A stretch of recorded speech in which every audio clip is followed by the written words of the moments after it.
Okay, so we start off with the scenario. The next day, Paige is at school and sees the others laughing at Charlie again. Oh dear. Yeah, so she sees everyone else are laughing at him, and we even see Andy saying, "Look, there's old man Charlie." Okay, well, it looks like Charlie's classmates haven't changed their minds about being mean. They're calling him names. Now, Regina calls Charlie another name. She says, "Good morning, Grandpa Charlie." Oh, that's so mean. Yeah. All right, so we see that Paige, she walks into school in the morning. She sees everyone making fun of them. Right. So here, Paige makes up her mind. And what does she do? She goes to talk to Charlie. Oh, good girl, Paige. So she says, "Hi, Charlie. I'm Paige." All right. So in this picture, Paige is doing the right thing. We see that she's talking to Charlie, and I'm proud of her. I think that this is a pretty good decision to make. And I think Charlie is pretty happy too. Yeah. He says, "Hi, Paige. Nice to meet you." Now, Charlie used our first word power word in that sentence.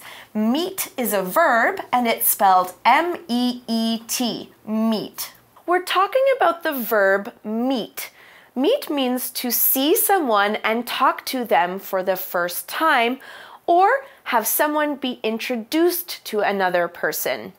For example, I first met Winston when we were at junior high school together.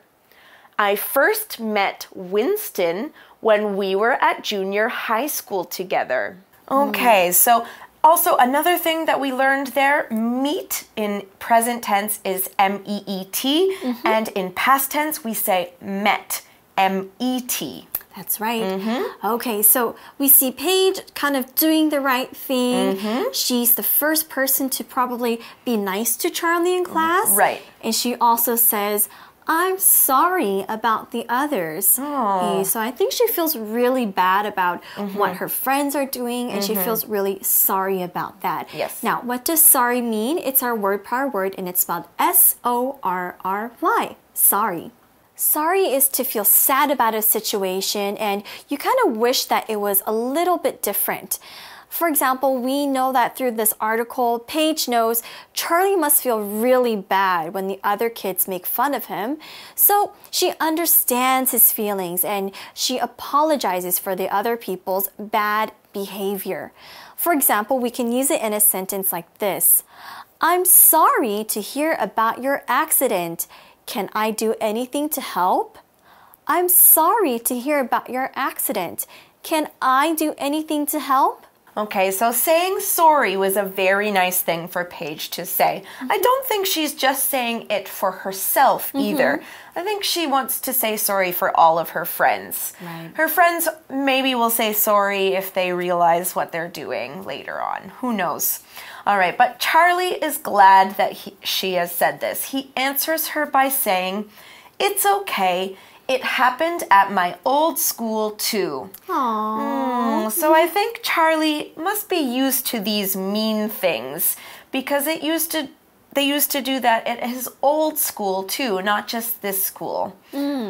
So I guess it's really hard for him when he always has to go to a new school. Right. Because he has to start all over.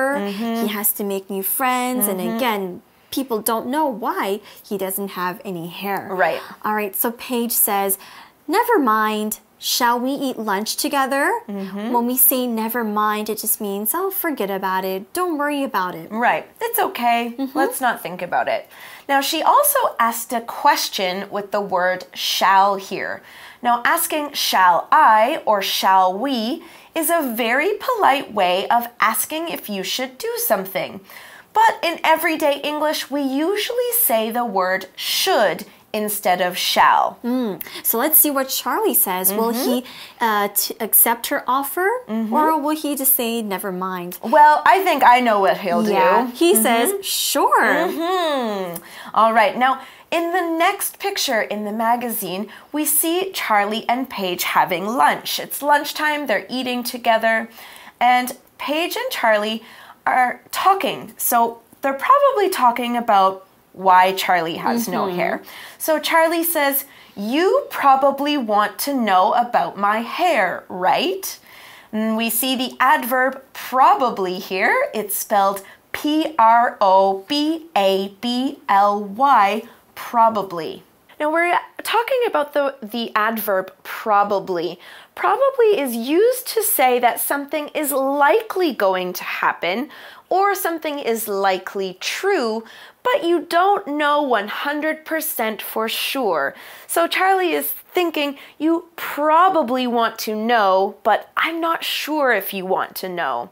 Another example could be, my family will probably visit my grandparents this weekend.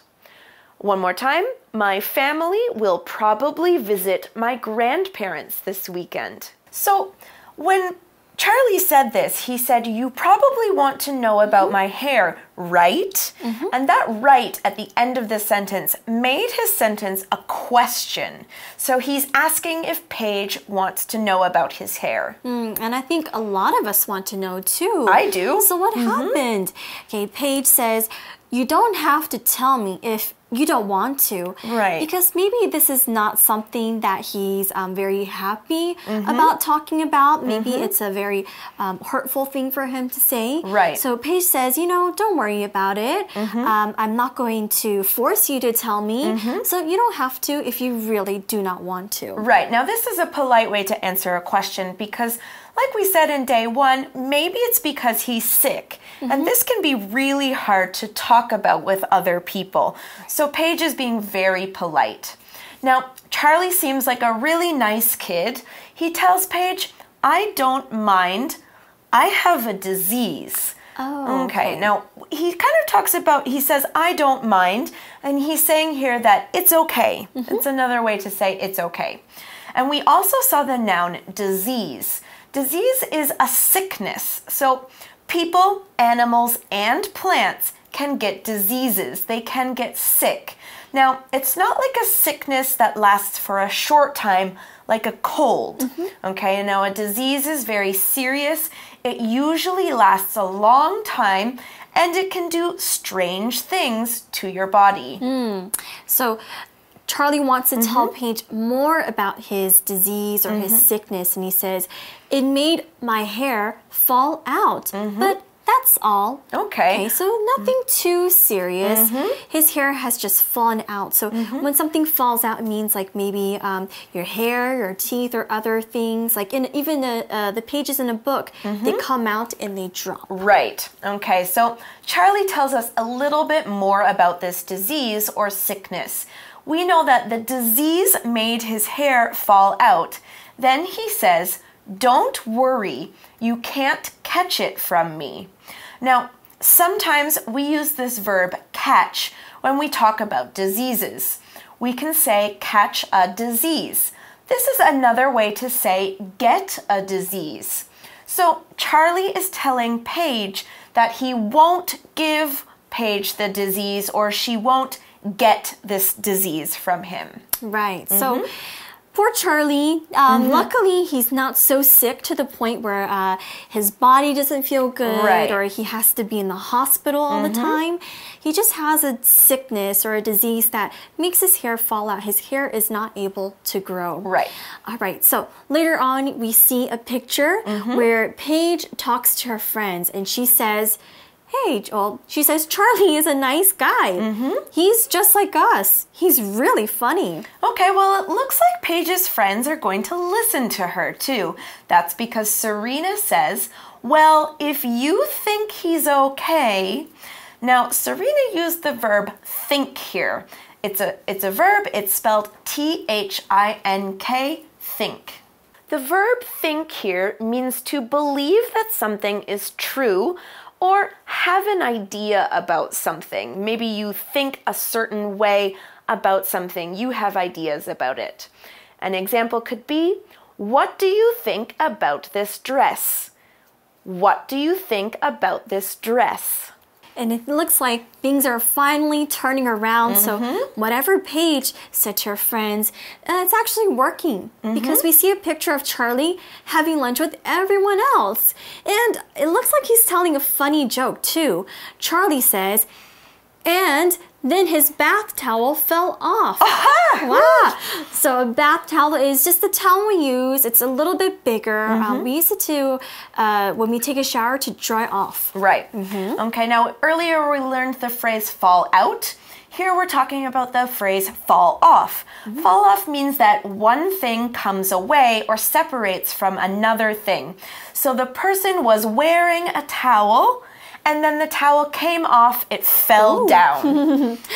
And then we see them all laugh. So Paige, Andy, Serena, they all laugh and go, ha ha ha, so funny. All right. Well, I'm glad everyone decided that Charlie was a nice guy. It sounds like he's pretty funny too. So I think what teaches us that, you know, next time if you do meet someone new, you shouldn't make fun of them because they look different, because everyone has their own story. Right. Talk to them first. All right. We're going to finish up with our review time right now, so stay tuned.